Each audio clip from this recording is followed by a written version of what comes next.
நீங்கள் பார்த்து கொண்டிருப்பது உங்கள் ஜாஷ்வா டிவி. சகல ஜனங்களுக்கும் நற்செய்தி.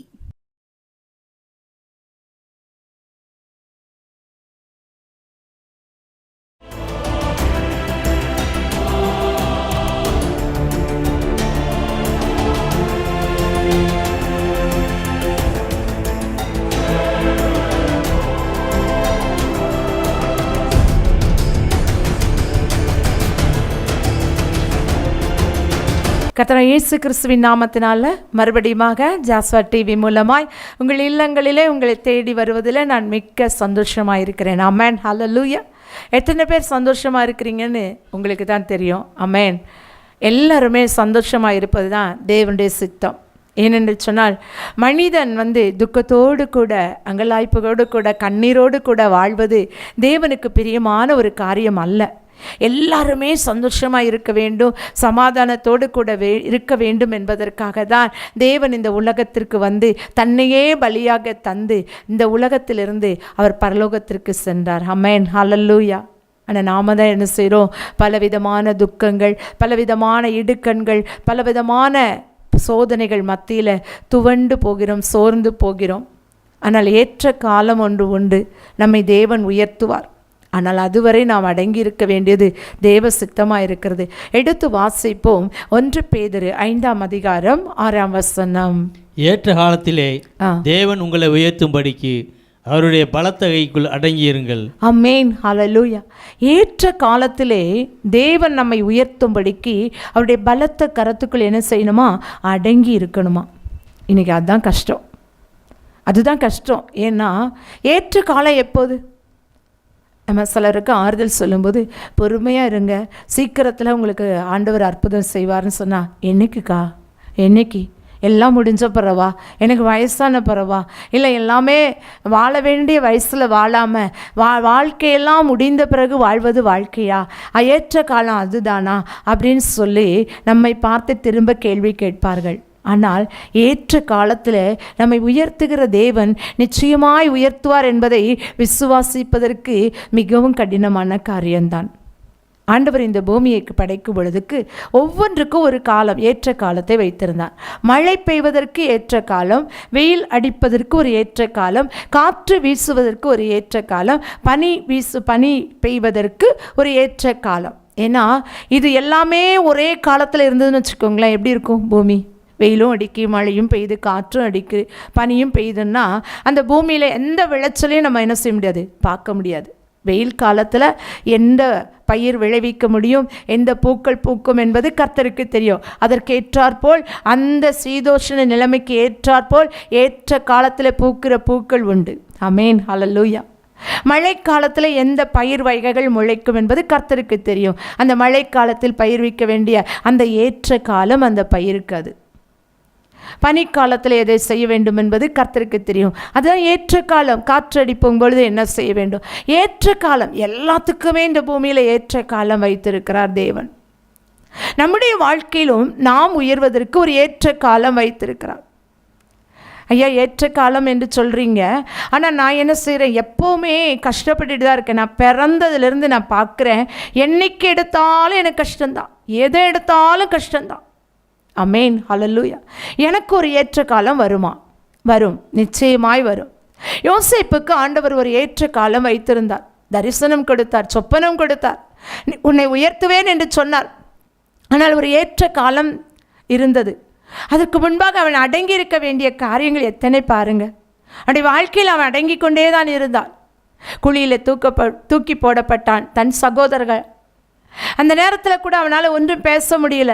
வஸ்திரங்கள் களையப்பட்டான், விற்கப்பட்டான், அந்த எஜமானிடத்தில் அவமானப்படுத்தப்பட்டான், பழி சுமத்தப்பட்டான், சிறைச்சாலையில் தள்ளப்பட்டான். எல்லா சூழ்நிலைகளிலும் ஏற்ற காலம் ஒன்று உண்டா என்று சொல்லி அவனுடைய இருதயம் ஏங்கியிருக்கும். கர்த்தர் எனக்கு சொப்பனம் காட்டினாரே, நான் உயர்த்தப்படுவேனா என்று சொல்லி அவனுக்குள்ளாய் அவன் கலங்கி இருப்பான். ஒருவேளை நான் பார்த்த சொப்பனம் உண்மைதானா அப்படின்னு கூட நினைக்கிற அளவுக்கு தள்ளப்பட்டு இருக்கலாம். அது எழுதப்படலை பைபிளில். ஆனால் அவனுடைய உள்ளம் அப்படி இருந்திருக்கல. நம்மை பார்த்து ஆண்டவர் சொல்வார், உன்னை உயர்த்துவேன்னு சொல்லிடுறான்னு வச்சுக்கோங்களேன். நம்முடைய இருதயத்தில் நடக்கிற சூழ்நிலைகளை பார்க்கும் பொழுது ஒன்றுமே நடக்காத மாதிரி தெரியும். ஆனால் நம்ம என்ன நினைப்போம் தெரியுமா? ஆண்டவர் சொன்னது பொய்யா உண்மையா எனக்கு தெரியலையே, ஆனால் சொன்னாரே அது உண்மையா, என்னை உயர்த்துவாரா, அது எந்த காலம், அது ஏற்ற காலம் எப்போ? நம்ம பிள்ளைங்களை பார்த்து சொல்லுவோம், கொஞ்சம் பொறு, நான் வாங்கி தரேன். எப்போ வாங்கி தருவீங்க? என்னைக்கு? எல்லாம் முடித்ததுக்கு அப்புறமா, அந்த மாடல்லாம் போனதுக்கப்புறம் நீங்கள் வாங்கி கொடுத்து அதை நான் மட்டும் போடவா அப்படின்னு கேட்பாங்க. ஏற்ற காலத்தில் தான் எந்த ஒரு ட்ரெஸ்ஸோ எதையும் போட பிள்ளைங்க விரும்புவாங்க.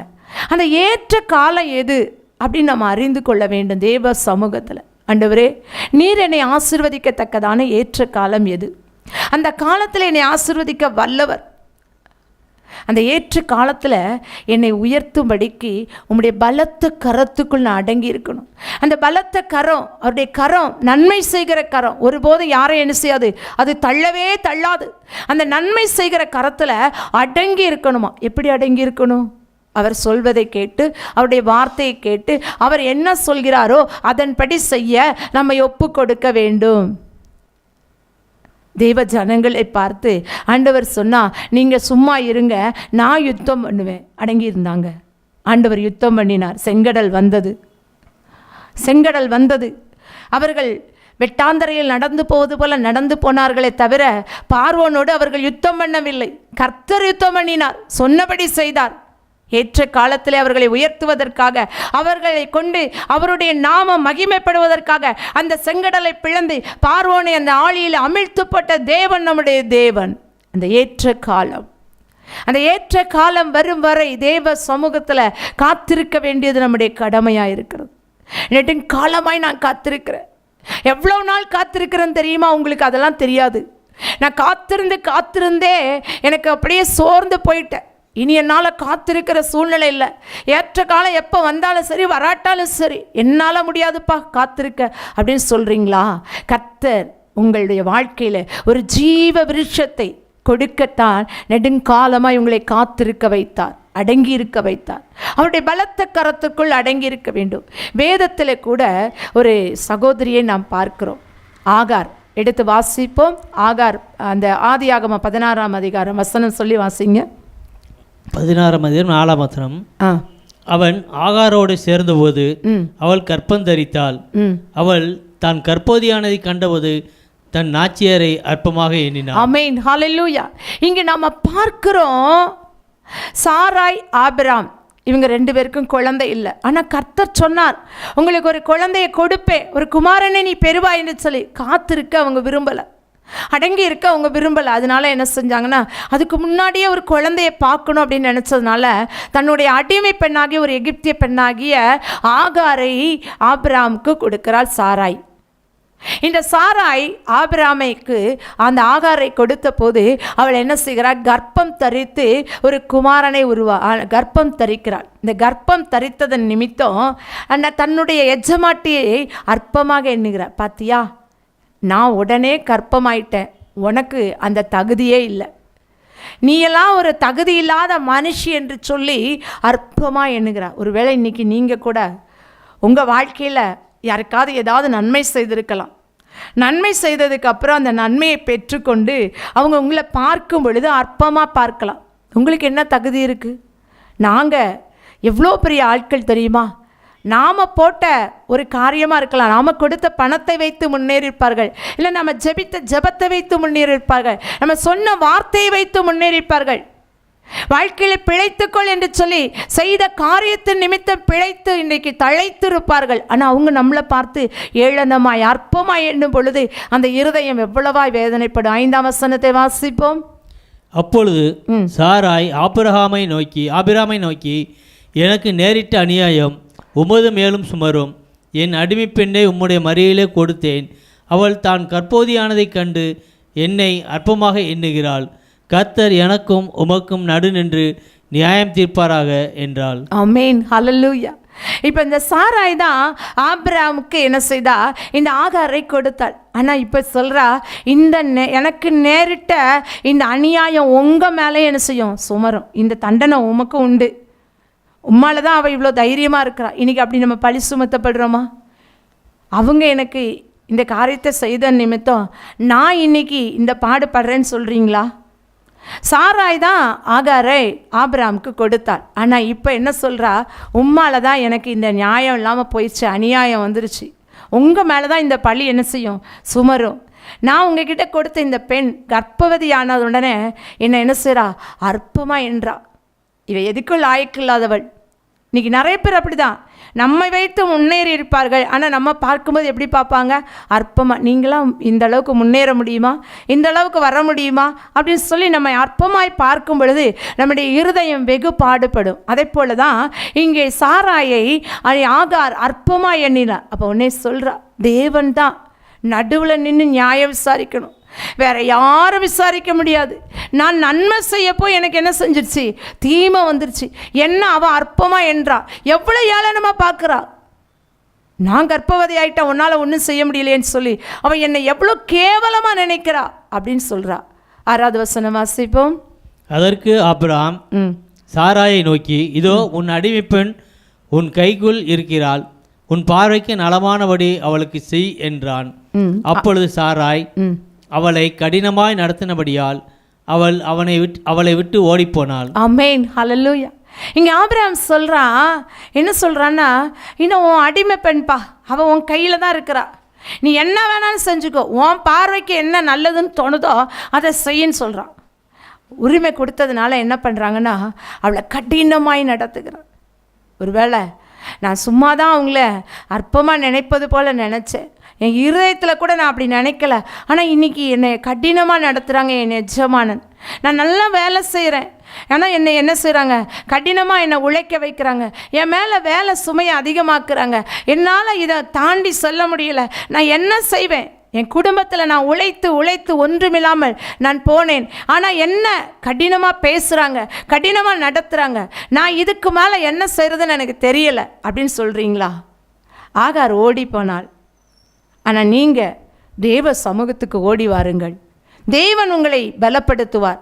உலகத்தில் நம்ம எங்கே ஓடி ஒளிந்தாலும் நமக்கு என்ன இல்லை, நிம்மதி இல்லை, நமக்கு விடுதலையும் இல்லை, நமக்கு ஒரு விமோசனமும் இல்லை. ஆனால் தேவ சமூகம் நமக்கு என்ன செய்யும்னா பதிலளிக்கும், நமக்கு பரிந்து பேசும், நம்மை விடுதலையாக்கும், நம்முடைய காரியத்துக்கு ஒரு முடிவை கட்டும். ஆமென், ஹல்லேலூயா. இந்த ஆகார் ஓடி போகிறா. ஐயோ, என் மேலே எவ்வளோ கடினமாக நடத்துகிறாங்க, என்னை எவ்வளோ கஷ்டப்படுத்துகிறாங்க. ஒருவேளை அவளை இருக்கிற எல்லா வேலையும் செய்ய வச்சு அவளை ஒருவேளை கஷ்டப்படுத்தி இருக்கலாம், அடிமையாக நடத்தி இருக்கலாம், வீட்டில் இருக்கிற அத்தனை வேலையை அவளை செய்ய வைத்திருந்திருக்கலாம். ஏன்னா அவள் எஜமாட்டி சாராய், ஆகார் அடிமை பெண். இன்றைக்கி நீங்கள் அடிமைப்படுத்தப்பட்டு கொண்டு இருக்கீங்களா? நான் லேசாக அற்பமாக எண்ணிட்டேன் எஜமாட்டியை, அதனால் என்ன செய்கிறாங்க, என்னை அடிமையாக நடத்துகிறாங்க அப்படின்னு சொல்கிறீங்களா? ஆண்டவர் சொல்கிறார், நீ அடிமைப்பட்டு போவதில்லை, உன்னை விடுதலையாக்க நான் வந்திருக்கிறேன். யாரும் யார் கையிலும் இருப்பது தேவ சித்தமல்ல, எல்லாரையும் தேவன் ஆசீர்வதிக்கவே இந்த உலகத்திற்கு கடந்து வந்தார். 6வது வசனம் வாசிப்போம். அதே அதிகாரம் 16:6. அதற்கு ஆபிரகாம் சாராயை நோக்கி, இதோ உன் அடிமைப்பெண் 7 வாசிங்க. கர்த்தருடைய தூதனானவர் அவளை வனாந்தரத்திலே சூரூருக்கு போகிற வழி அருகே இருக்கிற நீரூற்றண்டையில் கண்டு, சாராயின் அடிமைப்பெண்ணாகி ஆகாரே, எங்கே இருந்து வருகிறாய், எங்கே போகிறாய் என்று கேட்டார். அவள், நான் என் நாச்சியாராகிய சாராயை விட்டு ஓடிப்போகிறேன் என்றாள். ஆமென், ஹல்லேலூயா. இப்போ ஆண்டவர் அவளை சந்திக்கிறார், கர்த்தருடைய தூதனானவர் அவளை சந்திக்கிறார். சந்திக்கும் போது அவர் கேட்கிறார், நீ எங்கிருந்து வர்ற? சாராயின் அடிமை பெண்ணாகி ஆகாரே, நீ எங்கிருந்து வர்ற? அப்போ ஆண்டவருடைய சித்தம் அந்த இடத்துல அடிமையாக இருக்க வேண்டும், அங்கே தான் நீ இருக்க வேண்டும், அங்கிருந்தா உன்னை உயர்த்துவேன் என்பது ஆண்டவருடைய சித்தம் ஆகாருக்கு. அதனால தான் அவர் கேட்குறார், அடிமை பெண்ணாகிய சாராயின் அடிமை பெண்ணாகிய ஆகாரே. ஏன் ஆண்டவர் ஆகாரேன்னு கூப்பிட்டுருக்கலாம்ல? நீ எங்கேருந்து வருகிறாய், எங்கே போகிறாய்? ஏன் எங்கேருந்து வர்றதுன்னு ஆண்டவருக்கு தெரியாதா? அடிமை பெண்ணுன்னு சொன்னார், சாராயின் அடிமை பெண்ணுன்னு கூப்பிட்ட ஆண்டவருக்கு சாராய்கிட்ட இருந்து தான் நான் வர்றேன்னு தெரியாதா அப்படின்னு ஆகார் நினைத்திருக்கலாம். ஏன்னா அவளுடைய வாய்ப்பிறப்பை நாம் கேட்க வேண்டும் என்பது தேவனுடைய திட்டம். ஆமென், ஹல்லேலூயா. நீ எங்கே இருந்து வருகிறாய், எங்கே போகிறாய்? அவள் சொல்கிறா, என் நாச்சியார் அண்டையிலிருந்து நான் வருகிறேன், என் எஜமான் இடத்துலேருந்து, எஜமாட்டி இடத்துலேருந்து நான் வருகிறேன், நான் சாரா என்ற எஜமாட்டியின் இடத்திலிருந்து நான் வருகிறேன். ஆமென், ஹல்லேலூயா. இவள் இதை உணர வேண்டும். கர்த்தர் இதைத்தான் அனுமதித்திருக்கிறார் என்னுடைய வாழ்க்கையில் என்பதை உணர வேண்டும். ஒரு சில நேரங்களில் நாம் அடிமைப்பட்டு கிடப்பது போல, அடிமைத்தனத்தில் வாழ்வது போல, எல்லாரும் நம்மை அடிமைப்படுத்துவது போல நமக்கு தோன்றும். ஆனால் தேவன் நம் மேல் வைத்த திட்டம் நிறைவேறுவதற்காகத்தான் அந்த இடத்துல நாம் வைத்திருக்கிறார். நாம் ஓடி போக எங்கேயும் வழி இல்லை. ஏன்னா எங்கிருந்து வருகிறாய், எங்கே போகிறாய் என்று சொல்கிற தேவன் நம்மோடு கூட இருக்கிறார். அவருக்கு எல்லாமே தெரியும். நாம் எந்த இடத்துல இருக்க வேண்டும், யார் இடத்திலிருந்து வருகிறோம், யார் நம்மை ஆளுகை செய்கிறார்கள், யார் நம்மை நடத்துகிறார்கள், யார் நம்மை கடினமாய் நடத்துகிறார்கள், யார் நம்மை கொடுமைப்படுத்துகிறார்கள் என்பதெல்லாம் அவருக்கு தெரியும். ஆனாலும் சில நேரங்களில், சில வேளைகளில் ஆண்டவருடைய வாக்குறுதியின்படி வாழ்வது நம்முடைய வாழ்க்கையில் சித்தமாக இருக்கிறபடியால் ஆகாரை பார்த்தவர் கேட்கிறார், நீ எங்கே இருந்து வருகிறாய், எங்கே போகிறாய் என்று சொல்லி. 8வது வசனம் வாசிப்போம். 16:8. சாராயின் அடிமைப்பெண்ணாய் ஆகாரே, எங்கே இருந்து வருகிறாய், எங்கே போகிறாய் என்று கேட்டார். அவள், நான் என் நாச்சியாரை சாராயை விட்டு ஓடிப்போகிறேன் என்றாள். 9. அப்பொழுது கர்த்தருடைய தூதனானவர், நீ உன் நாச்சியாரண்டைக்கு திரும்பி போய் அவள் கையின் கீழ் அடங்கிரு என்றார். ஆமென், ஹல்லேலூயா. இவ சொல்ற அழகா, நான் நாச்சியார் அண்டையிலிருந்து வருகிறேன். சாராய் என்னுடைய நாச்சியார், என்னுடைய எஜமாட்டி சாராய் என்று சொல்லி அவள் சொன்னது, நான் சாராய் இடத்துலேருந்து வருகிறேன். அப்போ தூதன் சொல்கிறான், திரும்ப போய் அவகிட்ட அடங்கிரு. ஆமென், ஹல்லேலூயா. நம்ம பார்த்து இப்படி சொன்னாங்கன்னா, இவங்களுக்கெல்லாம் அறிவு இருக்கா? நான் இங்கே எவ்வளோ கஷ்டப்படுறேன்னு தெரியுமா, எவ்வளோ வேதனைப்படுறேன்னு தெரியுமா, அங்கேயே போய் திரும்ப அடங்கிருன்னு சொல்கிறீங்களே, திரும்பவும் அந்த அடிமைத்தன வாழ்க்கை எனக்கு தேவையா, நான் அடிமையாகத்தான் வாழணுமா, இதுதான் என் வாழ்க்கையா அப்படின்னு சொல்லி நம்ம கேள்வி கேட்போம். ஆனால் ஆண்டவர் சில நேரங்களில், சில இடங்களில் நம்ம அடங்கி இருக்க சொல்வார். எதுக்கு தெரியுமா? நம்மை உயர்த்துவதற்காய், நம்ம ஏற்ற காலத்தில் உயர்த்தணும். அதனால் அந்த இடத்துல அடங்கி இருந்தால் தான் நாம் கற்றுக்கொள்ள வேண்டிய காரியங்கள் அநேகம் இருக்கும். சில நேரங்களில் நம்ம வாழ்க்கையில் நம்ம விரும்பாத பாதைகள், விரும்பாத காரியங்கள் நிறைய வரும். அப்போ நம்ம நினைப்போம், எதுக்காக இந்த பாதையில் ஆண்டவர் நடத்துகிறார், எதுக்காக இந்த நெருக்கம், எதுக்காக இந்த கண்ணீர், எதுக்காக இந்த கவலை, எதுக்காக இந்த வேதனை, ஏன் என் வாழ்க்கையில் இதெல்லாம் சம்பவிக்கு, நான் என்ன தப்பு பண்ணினேன் அப்படின்னு நம்ம கேட்போம். ஆனால் ஆண்டவர் அந்த பாதையில் நம்ம அடங்கி இருக்க வேண்டும் என்பது தேவனுடைய சித்தம். ஹல்லேலூயா. ஏன் அடங்கி இருக்கணும்னா, நமக்கு ஒரு உயர்வு வரப்போகிறது. அந்த நாட்களில் நம்ம எப்படி ஜெபிக்கணும்னா, இந்த உபத்திரவ நாட்களில், இந்த சோதனையின் காலத்தில், இந்த அடிமைத்தன வாழ்க்கையிலிருந்து நான் தாண்டி செல்ல எனக்கு பலன் தாரும். எல்லாருக்குமே பலன் இருக்காது. அடிமைத்தனப்படுத்து போகும்போது, அடங்கி இருக்க வேண்டிய சூழ்நிலை வரும்போது நம்மால் அடங்கி இருக்கவே முடியாது. ஏன் இவங்களுக்கெல்லாம் நம்ம அடங்கணும், ஏன் இவங்க வார்த்தைக்கு நம்ம கீழ்ப்படியணும், இப்படி பல விதமாக நாம் சிந்திக்கும் பொழுது ஆண்டவர் சொல்லுவார், நீ அடங்கிரு அப்படின்னு சொல்லுவார். ஆனால் நம்ம அடங்கி இருக்கணும்னா தேவ பலன் நமக்கு வேணும். அதனால தான் தேவ சமூகத்தில் ஜெபிக்கும் பொழுது, ஆண்டவரே எனக்கு அடங்கி இருக்க, நீர் உயர்த்தும் வரை அடங்கி இருக்க எனக்கு பலன் தாரும் என்று ஜெபிக்க வேண்டும். அப்படி ஜெபிக்கும் பொழுது கர்த்தர் நம்மை பலப்படுத்துகிறார். 10வது வசனத்தை வாசிப்போம். பின்னும் கர்த்தருடைய தூதரானவர் அவளை நோக்கி, உன் சந்ததியை மிகவும் பெருக பண்ணுவேன், அது பெருகி எண்ணி முடியாததா இருக்கும் என்றார். பின்னும் கர்த்தருடைய தூதனானவர் அவளை நோக்கி, நீ கர்ப்பவதியாய் இருக்கிறாய், ஒரு குமாரனை பெறுவாய், கர்த்தர் உன் அங்கலாய்ப்பை கேட்டபடியினால் அவனுக்கு இஸ்மவேல் என்று பெயரிடுவாயாக. ஆமென், ஹல்லேலூயா. இங்கே தேவன் சொல்கிறார், நீ அடங்கிருன்னு சொன்னது மாத்திரம் இல்லை, உனக்கும் ஆசீர்வாதங்களை நான் வைத்திருக்கிறேன், உன் சந்ததி என்ன செய்வேன், பெருக பண்ணுவேன். ஹல்லேலூயா, ஹல்லேலூயா. இன்னைக்கு நீ தனிமையாக வந்து அடங்கி இருக்கிற, என்னுடைய எஜமாட்டி இடத்துல நான் மாட்டிக்கிட்டேன், நான் அடிமைத்தனத்தில் இருக்கிறேன்னு நீ நினைக்கிற. ஆனால் ஆண்டவர் சொல்கிறார், நான் உன்னை பெருக பண்ணுவேன், உன்னை ஆசீர்வதிப்பேன், உன் சந்ததியை நான் என்ன செய்வேன், மிகவும் பலத்த ஜாதியாய் மாற்றுவேன்.